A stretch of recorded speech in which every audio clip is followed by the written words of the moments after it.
In July of 1945, the president could still have said no. He could have done so during the Allied meeting in Potsdam, a suburb of Berlin, where he would first meet both Winston Churchill and Joseph Stalin. Truman privately compared Stalin to the boss of the Missouri political machine from which he had come, and nicknamed him Uncle Joe. Stalin privately called Truman that noisy little shopkeeper.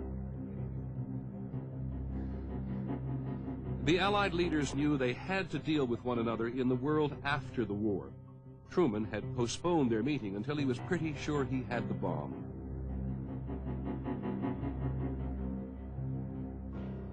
In the New Mexico desert, the gadget, as the device to be tested was called, had been moved to ground zero.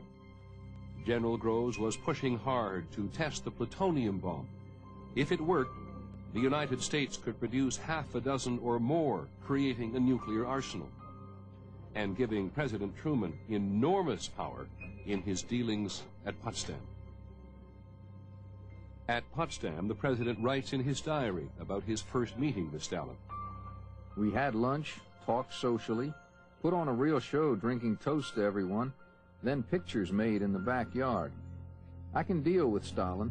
He is honest, but smart as hell. Most of the big points are settled. He'll be in the Jap war on August 15th. Finny Japs when that comes about. At this moment in Potsdam, before the bomb is a reality, the president seems to understand that he does have an important alternative to an American invasion of Japan. The Red Army's entry into the war might be the way to end it. He rejoices about the Russians in a letter to his wife. I've gotten what I came for. Stalin goes to war August 15th with no strings on it. I'll say that we'll end the war a year sooner now, and think of the kids who won't be killed. That is the important thing. At the New Mexico test range on the night of July the 15th, the men of the Manhattan Project would not get much sleep. Thunderstorms threatened to postpone the test. One scientist bet on the chances that the blast would ignite the atmosphere. He offered a side wager on whether it would destroy the entire world or only New Mexico. And then, just before dawn, at 5:29 on the morning of the 16th, the world changed forever.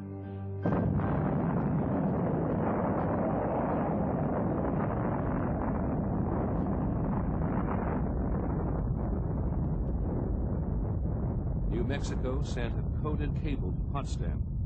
Operated on this morning. Results already exceed expectations. Dr. Groves, please.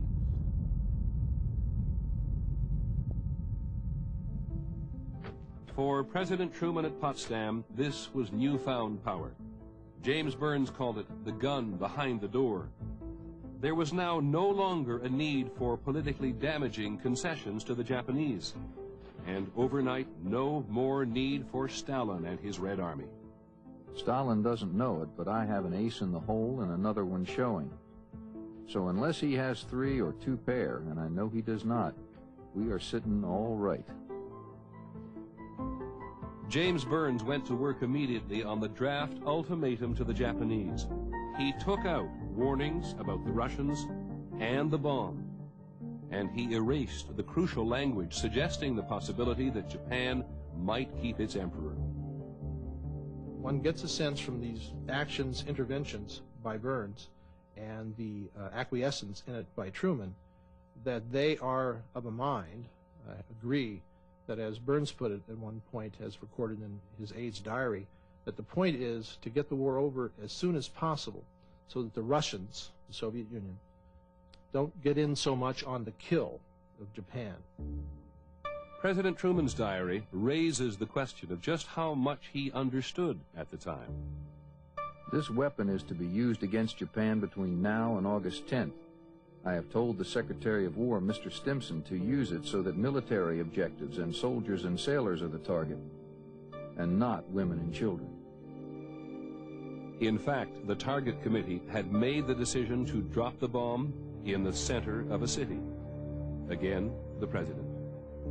Even if the Japs are savages, ruthless, merciless, and fanatic, We will issue a warning statement asking the Japs to surrender and save lives. I'm sure they will not do that, but we will have given them the chance. In fact, there would be no explicit warning about the bomb to the Japanese, and the Potsdam ultimatum would be issued the day after the military order to drop the bomb. This is one time in which I think Truman really needed an option paper and needed to call in his advisors who were knowledgeable about what the situation was in a war, what the situation was in Japan, and what the options were, including the atomic bomb, and kind of say, okay, guys, you know, what should we do here? Here are the options. We can do this or we cannot do this, but let's talk about this and weigh the options and to look beyond and see what's going to happen or what we think might happen as a result of using different options. Why did no one apparently sit down and say, why rush with this? Do we want to reconsider this? Do we want to think about this again? I think I'd ask the question the other way around. That would have been the exceptional thing to do. I think the truth of the matter is that the notion that you have a very powerful new weapon which can shorten the war is controlling and compelling. Looking behind that, they would say, Colonel Stimson, if you were here now, would be grabbing my elbow and reminding me that he had a committee, that they had looked at the bomb, that the committee had recommended that it be used against workers' dwellings, against the city. The matter had been thought through, and the notion that you hit fast, if you're going to hit, was already settled. And Harry Truman, an artillery captain too, felt the same way. I casually mentioned to Stalin that we had a new weapon of unusual destructive force. The Russian premier showed no special interest. Actually, Joseph Stalin knew about the American bomb long before Harry Truman. He had spies at Los Alamos in New Mexico. But he did not know the bomb would be dropped on Japan, and he would be stunned when he heard the news. President Truman was now in a hurry to leave Potsdam, according to James Burns' press aide, so he wouldn't have to tell Stalin why he hadn't kept his ally informed about the bomb. Once on board the USS Augusta, Burns' aide would add this. The president took Burns by the arm and said, "Come on, Jimmy, let's go below and have a drink. If these sons of bitches want to see me again, they will have to come to Washington." The bomb would be dropped on Hiroshima 4 days later. I think the moral ambiguities in the use of the bomb come down to the question of when we used it and when we needed it to save casualties. Why we used 2 bombs in August to prepare for an invasion in November, when they were the only 2 bombs we had. We assumed there'd be a 3rd one in 2 weeks, and a 4th one 2 weeks after that, but we weren't really sure. And the fact that we used those 2 in such a hurry, I think, speaks to Burns's concerns about the Russians rather than Truman's concerns about the casualties. If proof were needed that the bomb had a momentum of its own, consider that even before the successful test of the plutonium bomb, the smaller uranium bomb, Little Boy, which scientists were certain would work without a test, had already left Los Alamos. Its voyage to Tinian Island, 1,500 miles from Japan, would take 10 days. The order to use the bomb was issued only as an afterthought, because the Air Force general in charge would not drop an atomic bomb without a written order.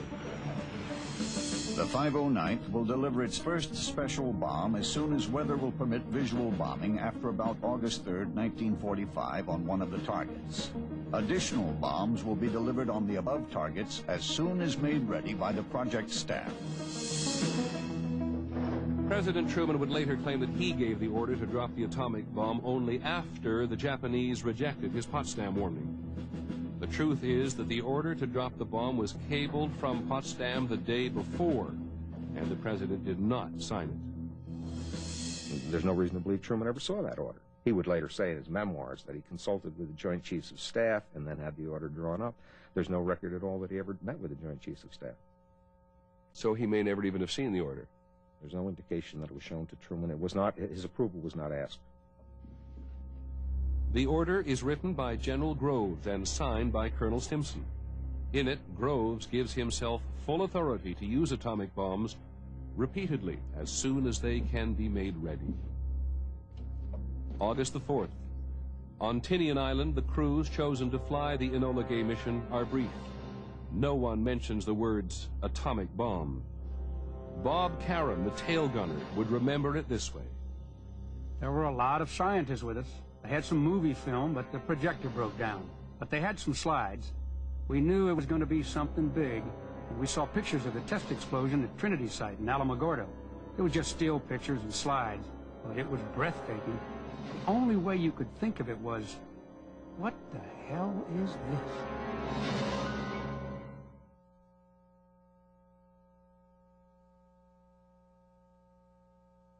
It was a question of saving hundreds of thousands of American lives. At 2:45 a.m., the Enola Gay cleared the runway on special bombing mission with 10,000 pounds of atomic bomb called Little Boy aboard. The mission pilot was Colonel Paul Tibbets. We got off at about 3 o'clock in the morning. We felt that it was our lucky day. We knew it was as we made the final approach toward Hiroshima, which the navigator hit right on the button. I could clearly see the city of Hiroshima within my bomb sight. August the 6th, 1945, 8:15 a.m. There was an extraordinary flash, an eye-crushing flash. Then came the tremendous roar. I felt something strange on my face. Then I was shocked by the feeling that the skin on my face had come off, and the hands and the arms too. It was now dark like dusk. Everything was vague and hazy, as if a mist had covered my eyes. I wondered if I had lost my senses. At that moment, a kind of panic began to well up from somewhere in the crowd, as first one voice, then another began passing along a message. It's gasoline. The Americans are dumping gasoline on us. At least 75,000 people were killed instantly. The exact number of dead will never be clear, because whole families, whole neighborhoods were wiped out by the bomb. No one knows precisely how many died from the effects of radiation in the months and years to come. The bomb had been detonated directly above its target, the center of the city.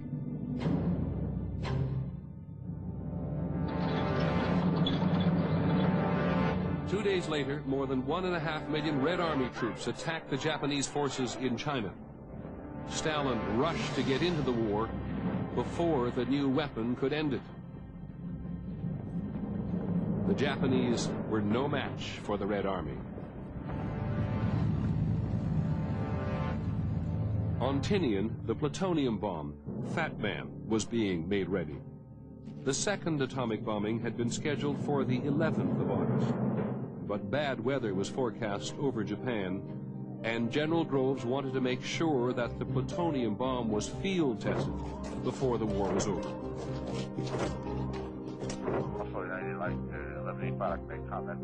In Tokyo, the shock that Russia had entered the war forced military hardliners to begin talking surrender.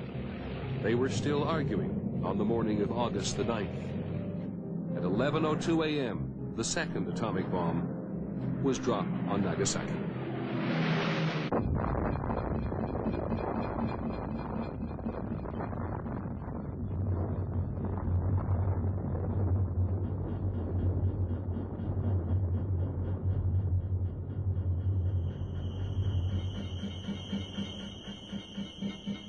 There might have been a moment when the bombing of Nagasaki could have been stopped, or at least delayed, but no second order from the president was needed to drop the second bomb.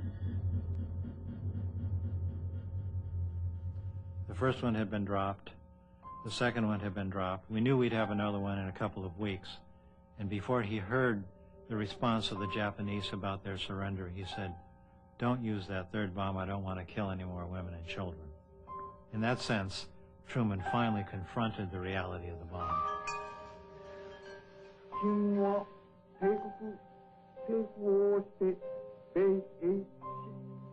On the 15th of August, the Emperor broadcast a message to the Japanese people. They had never before heard his voice. He tells them Japan will surrender. I deem this reply a full acceptance of the Potsdam Declaration, which specifies the unconditional surrender of Japan. In the reply, there is no qualification. In the end, President Truman did accept a conditional surrender. He just called it unconditional. Emperor Hirohito would remain ceremonial head of the Japanese nation until his death 44 years later. Finally, the war was over. Americans had fought and won a truly heroic victory. The story most of us know ends there. A few months after the war, in a public opinion poll, almost 80% of the people endorsed dropping the bomb on Japanese cities. America had a nuclear monopoly. And even as new bombs were tested, debate over their use was limited. It would take a year after the war ended for the debate to sharpen. And then only when the entire issue of the New Yorker magazine was devoted to a report by John Hersey, entitled simply, Hiroshima. The article stunned Americans who'd known little about the bomb. It was broadcast nationwide on ABC radio. That hundreds and hundreds were fleeing, and every one of them seemed to be hurt in some way. The eyebrows of some were burned off, and skin hung from their faces and hands. Some were vomiting as they walked. Many were naked or in shreds of clothing. Many, although injured themselves, supported relatives who were worse off. Almost all had their heads bowed, looked straight ahead, were silent, and showed no expression whatever. Hersey's words drew pictures of the bomb's victims that Americans still could not see. Films and photographs had been confiscated by the U.S. occupation forces. Images like these were censored then, and they were among the first to be removed from the Smithsonian this year, when its planned anniversary exhibit came under attack.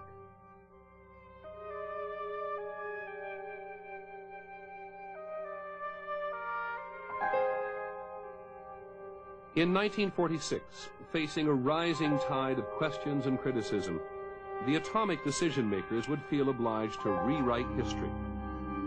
The president himself wrote to his ailing former Secretary of War.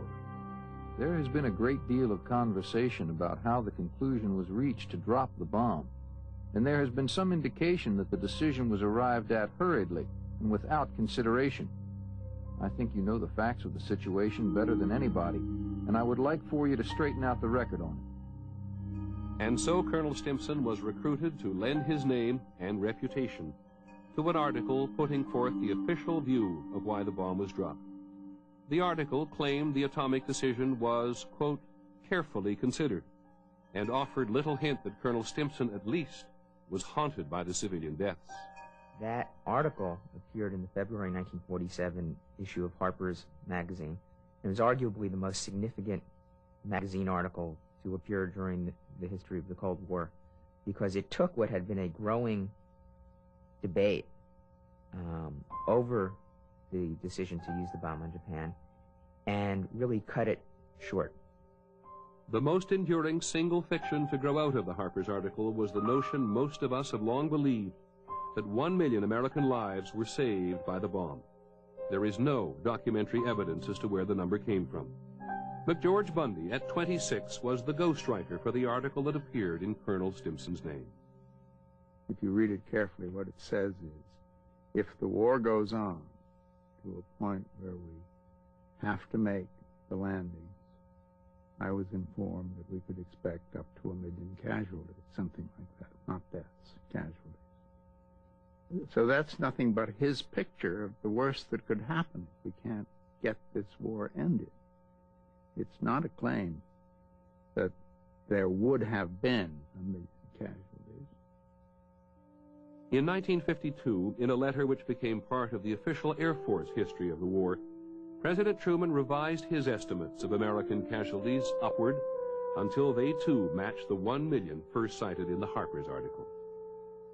The casualty figures have always been a big part of the debate. So I think it's important to get the casualty figures right to begin with, but also to recognize that I think Truman would have used a bomb if it had been far fewer casualties than he later said it would have cost, but even far fewer than what his advisors were saying in the summer of 1945. I think if somebody said to Truman, Mr. President, you have a choice between dropping the bomb and saving, say, 1,000 American lives, and Truman said, do it, drop the bomb. I mean, I'm not sure at what number Truman would have said, well, wait, let's stop and think about this. But my guess is that it would have been a fairly small number. The generation that fought World War II sees the war as having two bookends, Pearl Harbor and Hiroshima. The viciousness of Pearl Harbor is all but satisfied by the viciousness for Hiroshima. The ambiguity is something we're really not prepared for. We've all lived in the shadow of the mushroom cloud. We've all prepared through civil defense for some kind of a Holocaust that luckily never occurred. So we know how awful this thing can be. But I think we've never confronted the fact that we alone and without a clear justification militarily decided to use this thing as quickly as we could on inhabited cities.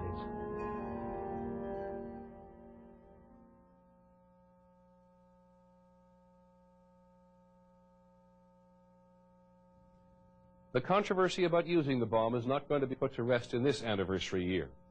For one thing, it is hard for people who didn't live through the war to understand how much it meant to the men who believed their lives were spared because it was dropped. At the same time, it is clear there are people who don't want to contemplate the moral questions that are also part of the bomb's legacy. It's unfortunate, we think, that some veterans organizations and some politicians felt the need to bully our most important national museum, so the whole story of Hiroshima is not represented here. That is not fair to history or to the rest of us. After all, freedom of discussion was one of the ideals that Americans fought and died for. I'm Peter Jennings. Good night.